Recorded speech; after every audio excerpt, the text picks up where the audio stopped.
TRS కార్యకర్తలు నాయకులు అందరూ కలిసి ఏదైతే హరీష్ రావుపై సంతోష్ రావుపై అనుచిత వ్యాఖ్యలు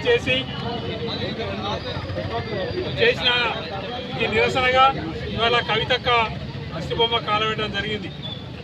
కవితక్క బీజేపీకి అమ్ముడు పోయి బీజేపీ నాయకులు ఆడించినట్టుగా ఇక్కడ ఉన్నటువంటి రాష్ట్ర నాయకత్వం ఏది చెప్తే అది చేయడం, ఆమెపై ఉన్నటువంటి కేసులు మాఫీ చేసుకోవడం కోసం, ఆమె రాజకీయ భవిష్యత్తు కోసం ఇవాళ టీఆర్ఎస్లో ఉన్నటువంటి బీఆర్ఎస్లో ఉన్నటువంటి నాయకులను కించపరిచే విధంగా మాట్లాడడం జరుగుతుంది.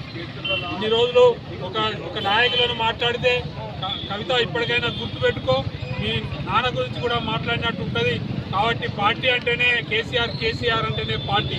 కాబట్టి పార్టీని ఏ విధంగా మీరు కించపరిచే విధంగా మాట్లాడినా టీఆర్ఎస్ కార్యకర్తలు ఉపేక్షించారు. నిన్ను ఊర్లలో కూడా తిరగనేయకుండా అడ్డుకుంటారని చెప్పి ఇది ఫస్ట్ వార్నింగ్గా ఖబర్దార్ అందుకుంటూ ముగిస్తున్నాం. జై తెలంగాణ.